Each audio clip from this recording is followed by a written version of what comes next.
Hello, good morning. Next live class में हमने structure of the वायुमंडल पढ़ाया था, एटमॉस्फेयर पढ़ाया था। आज हम कंपोजिशन ऑफ द एटमॉस्फेयर पढ़ाने जा रहे हैं, जिसमें ये हम जानने का प्रयास करें कि वायुमंडल का जो संगठन हुआ है उसमें किन किन एलिमेंटों का सहयोग हुआ है।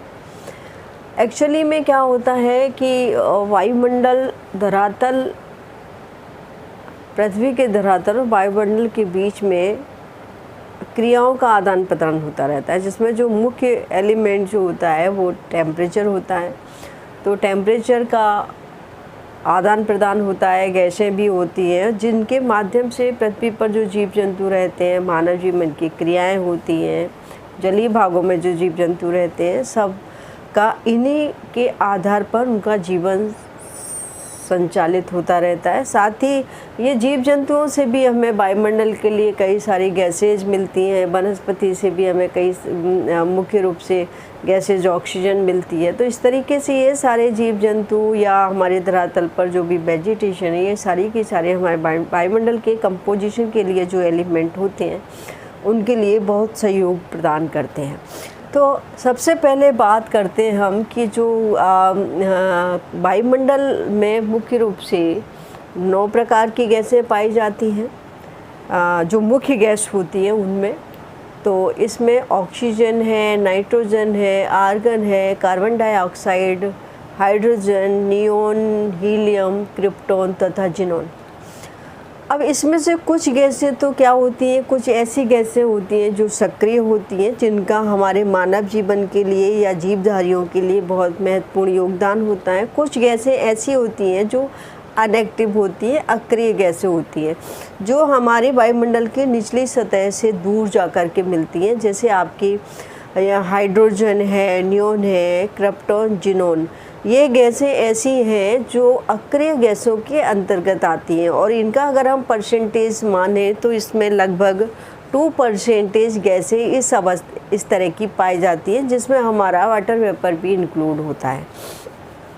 नेक्स्ट जो महत्वपूर्ण जो गैसेज होती हैं, जो हमारे लिए बहुत ज़्यादा इम्पोर्टेंट रखती हैं जीवधारियों के लिए, जिसे हम एक्टिव गैसों के नाम से जानते हैं और जो हमारे वायुमंडल की लगभग निचली परत में मौजूद रहती हैं।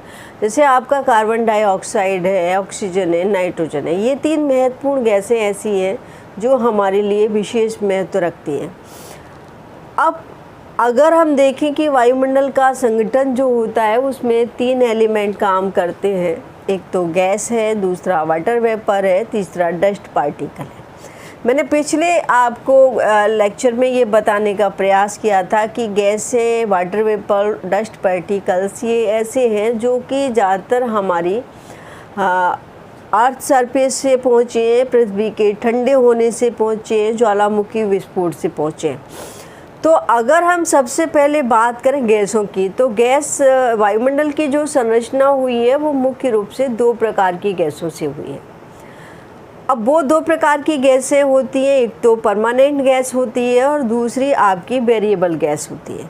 परमानेंट का मतलब ये होता है कि जिसका परसेंटेज हमारे वायुमंडल में स्थिर रहता है, उसमें चेंज नहीं होता है। जैसे इस जो परमानेंट गैस में जो आता है वो आपकी ये नाइट्रोजन आती है, ऑक्सीजन आती है, आर्गन आती है। यहाँ पर इस डायग्राम में मैं ये बताने का प्रयास कर रही हूँ कि नाइट्रोजन, ऑक्सीजन और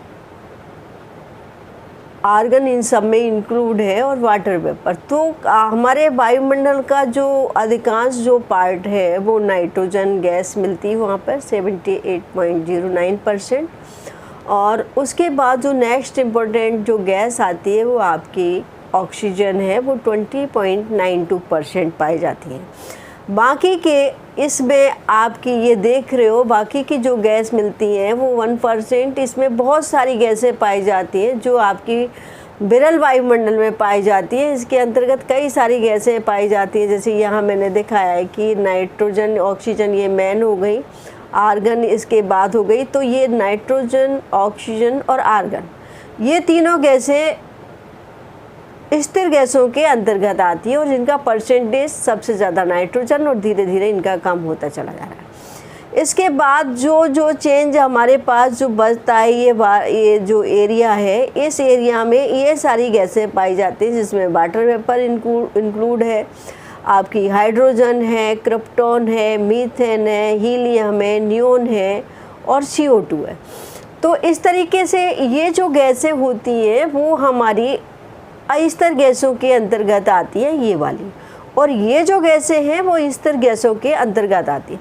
अब हम गैसों की बात करें तो वायुमंडल में जो गैसों का जो अध्ययन हुआ था वो लगभग 18वीं शताब्दी में प्रारंभ हुआ था, और जबकि 1752 में कार्बन डाइऑक्साइड की गैस की खोज हुई थी और 1772 में नाइट्रोजन की खोज हुई थी, जिसको वो रदरफोर्ड के द्वारा की गई थी, जिसे मैफ्टिक ईयर का नाम दिया गया था।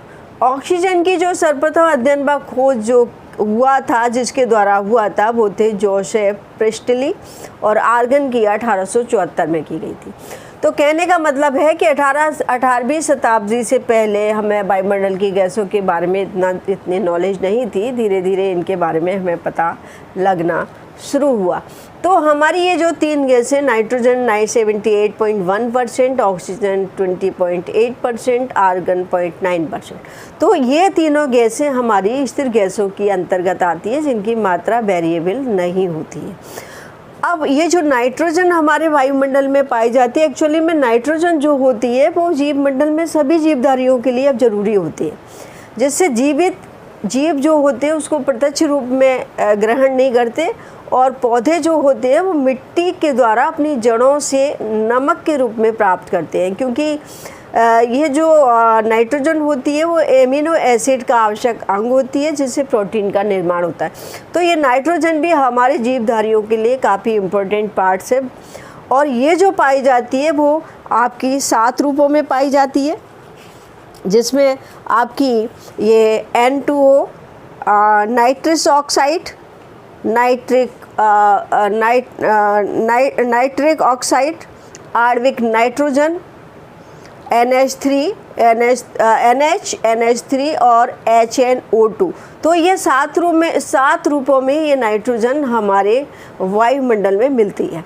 नेक्स्ट जो आती है वो ऑक्सीजन। ये ऑक्सीजन जो है वो ये जीवित पदार्थों में 70% एटम का निर्माण करती है, तथा कार्बोहाइड्रेट, वसा व प्रोटीन के निर्माण में बहुत महत्वपूर्ण भूमिका निभाती है। O2 ऑक्सीजन जो पाई जाती है वायुमंडल में वो 60 किलोमीटर तक पाई जाती है, तथा विघटित जो ऑक्सीजन है वो 60 किलोमीटर से अधिक ऊंचाई तक पाई जाती है। इसका जो निर्माण होता है वो स्वपोषित हरे पौधों तथा सागरीय फाइटोप्लैंक्टन द्वारा प्रकाश संश्लेषण की प्रक्रिया द्वारा होता है। खनिज ऑक्साइड के न्यूनीकरण द्वारा भी कुछ मात्रा में इसका जनन होता है या उत्पादित होती है। तो एक्चुअली में हम ऑक्सीजन की बात करें तो ऑक्सीजन का अगर हम फैक्ट्री के रूप में बात करें तो पेड़ पौधे सबसे ज़्यादा हमें ऑक्सीजन देते हैं, और इसीलिए हमारे अर्थ के अगर हम जोनल की बात करें तो जो ट्रॉपिकल जोन है, इस ट्रॉपिकल जोन में सबसे ज़्यादा ऑक्सीजन गैस वायुमंडल में पहुंचती है, क्योंकि यहाँ पर टेम्परेचर हाई होने के कारण वाटर वेपर काफ़ी मात्रा बनता रहता है, और वो वर्षा के रूप में हमारे सतह पर आता है, और ये चक्र कंटिन्यू चलता रहता है, जिससे पौधे काफ़ी विकास की स्थिति में पहुंच जाते हैं। जितने हमारे पौधे होंगे वो उतनी ज़्यादा ऑक्सीजन का निर्माण करेंगे, और जितनी ज़्यादा ऑक्सीजन होगी वो O3 उतनी ही ज़्यादा बनेगी, जो हमारे जीवन रक्षक गैस के रूप में मानी जाती है। नेक्स्ट बात करते हैं आर्गन की। तो ये आर्गन जो है वो 80 किलोमीटर की ऊंचाई तक निचले वायुमंडल में पाई जाती है, और इसका जो % रहता है वो स्थिर रहता है, और ये क्या कहते हैं विद्युत बल में सबसे ज़्यादा प्रयुक्त होती है।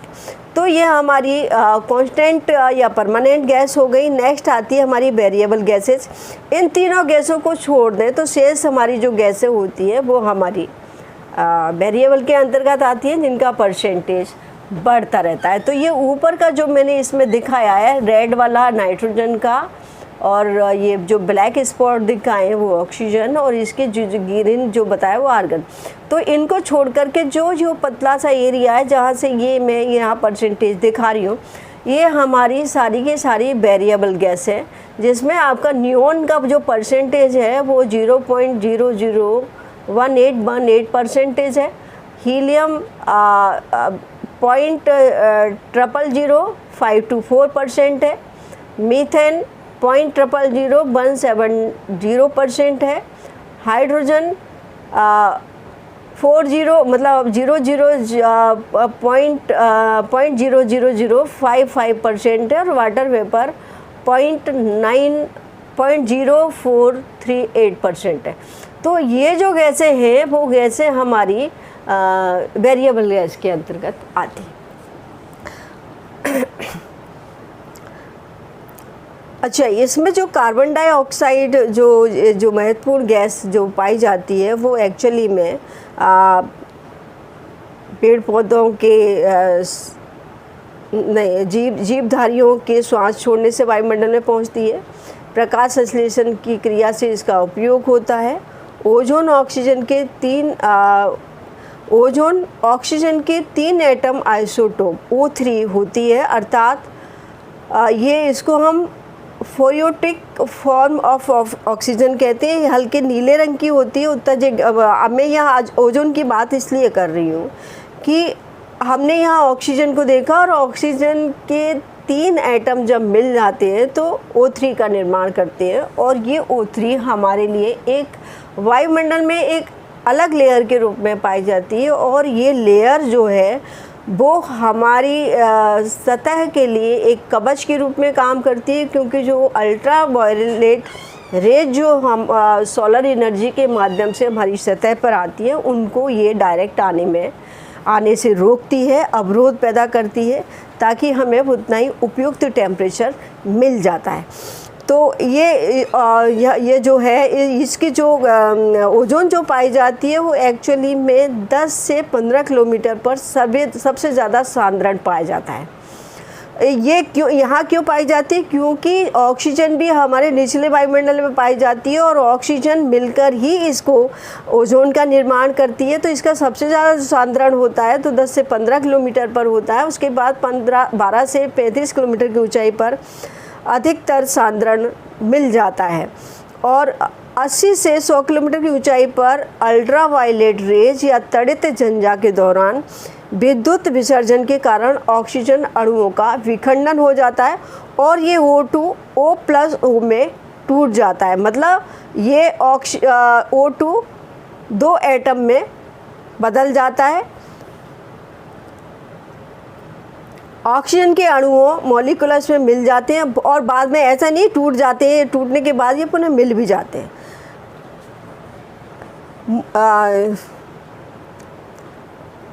उष्ण और उपोष्ण कटिबंध में ऑक्सीजन के 1 एटम वाली क्षेत्रों में अधिकांशतः ऑक्सीजन के टकराव के कारण ओजोन निम्न रूप में पुनः ऑक्सीजन में बदल जाती है। इसमें ये O3 आपका ओजोन है प्लस O, ये जो क्रिया वो होते हैं बदलने की जब क्रिया होती है तो O2 और प्लस O में ये बदल जाते हैं और O3 ख़त्म हो जाता है। तो यहाँ पर जो ये क्रिया होती है O2 प्लस O में चेंज होने की, बदलने की जो क्रिया, वो हमारा ओजोन डिप्लीशन कहलाता है। तो जब ये क्रिया हो जाती है तो धीरे धीरे हमारी ओजोन की लेयर क्षीण होना शुरू हो जाती है।